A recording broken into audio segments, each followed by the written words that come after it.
Hi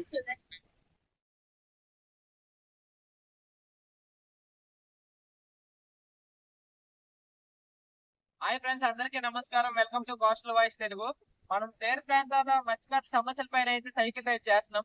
ఈ రోజు అయితే 16 రోజులు అయితే స్టార్ట్ చేసి ప్రజెంట్ అయితే నేను బేతల్పురం అనే గ్రామంలో ఉన్నాను. బేతల్పురం గ్రామ ప్రజలకి అడిగి తెలుసుకున్నాం మత్స్యకారులకి ఏ సమస్యలు ఉన్నాయి ఈ ఊర్లో. అయ్యా, ప్రభుత్వానికి నమస్కారము. బేతాళపురంలో మనకు కోల్ సెంటర్ లేదు. మత్స్యకారులకి చాలా ఇబ్బందిగా ఉంది. దయచేసి ప్రభుత్వానికి వినుకోము. చేపలకి కోల్ సెంటర్ రావాలండి. బాగా మీరు బాధపడుతుంది. వాళ్ళకి కూడా ఏవి పెట్టుకోవడానికి లేవు. స్కూట్లు దొంగల దోళ్ళలో వంద దాచుకుంటూ కోల్ సెంటర్ రావాలని ప్రభుత్వానికి. మరియు బోట్లు కూడా అన్ని వస్తుంది. ప్రభుత్వానికి వెనుకోదలుచుకుంటున్నాము. రావాలని కోరుకుంటున్నాము.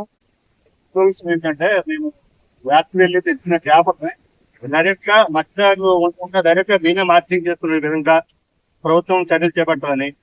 ఇంకోటి వ్యాప్ నిషేధ కాలంలో ఇస్తున్న మత్స్యకార బృద్ధి ఒక ఇంట్లో వ్యాప్ చేస్తున్నారు. ఇప్పటికైనా నిరోధించుకుంటే అదే చూడాలని ప్రభుత్వాన్ని కోరుతుంది. మత్స్యకారులు ప్రధానంగా ఎదుర్కొంటున్న సమస్యలు ఈ తీర ప్రాంతంలో ఒకటి మత్స్య సంపద పూర్తిగా అంతరించిపోతుంది. దీనికి కారణం ఏవైతే భారీ పరిశ్రమలు ఉన్నాయో వాటిని చెత్త రసాయనాలు ప్లాస్టిక్ అంతా కూడా ఈ తీరంలో కలిసిపోవడం వల్ల మత్స్య సంపద పూర్తిగా తగ్గిపోతుంది. కాబట్టి దీనికి తగ్గట్టు చర్యలు ప్రభుత్వం తీసుకోవాలని మనం చేసుకుంటున్నాం. ఏంటంటే ఏదైతే ప్లాస్టిక్ రసాయనాలు ఈ తీరంలో కలిసిపోవడం పూర్తిగా కలవకుండా ప్రభుత్వం చర్యలు తీసుకొని పూర్తి అరికట్టే విధంగా చూడాలి. తద్వారా మత్స్య సంపద పెరుగుతుందని నా ఆలోచన. జీవనోపాధి పూర్తిగా కోల్పోతుంది. వాళ్ళంతా వలస వెళ్ళిపోయే పరిస్థితి ఏర్పడుతుంది. ఏదైతే ఈ మత్స్యకార సమస్యలు మన దగ్గర కూడా తెలుసుకొని ఈ విషయాన్ని ప్రభుత్వానికి చేరే విధంగా ప్రయత్నాలు చేస్తున్నారో ఈ అబ్బాయిని మనం అందరం కూడా సపోర్ట్ చేయాలి. ఏదైతే ఈ పోస్టల్ వాయిస్ తెలుగు అనే ఇన్స్టాగ్రామ్ పేజ్ మనందరం ఫాలో చేసి అబ్బాయిని సపోర్ట్ చేస్తారని కోరుకుంటున్నాను. అదే విధంగా అబ్బాయికి ఇంకో యూట్యూబ్ ఛానల్ కూడా ఉంది.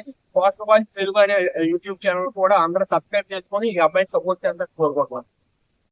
ఫ్రెండ్స్, చూసారు కదా, ఇప్పుడు బేతల్పురం మత్స్యకారులకు ఉండే సమస్యలు అయితే వాళ్ళు చెప్పారు. సో ఈ వీడియో ప్రతి ఒక్కరు మీ వచ్చి సాయం ఒక షేర్ చేయండి. మీరు ఒక షేర్ చేయడం వల్ల మా రిజర్వేన్స్ ప్రస్తుతం మీరు వెలికి చెప్పే వాళ్ళు అవుతారు. సో మీరు ప్రతి ఒక్కరు అర్థం చేసుకొని గవర్నమెంట్ దృష్టికి వెళ్ళేలాగా వీడియో షేర్ చేయండి. సో అలాగే నేను నెల్లూరు వరకు నా రైడ్ అయితే చేస్తున్నాను. మీ అందరి సపోర్ట్ తో నా సైకిల్ రైడ్ ముందుకు వెళ్ళాలని కోరుకుంటున్నా. ప్రతి ఒక్కరు నా యూట్యూబ్ ఛానల్ సబ్స్క్రైబ్ చేసి ఇన్స్టాగ్రామ్ పేజ్ ఫాలో చేసి ముందుకు తీసుకువెళ్తారని కోరుకుంటున్నాను. Thank you for all.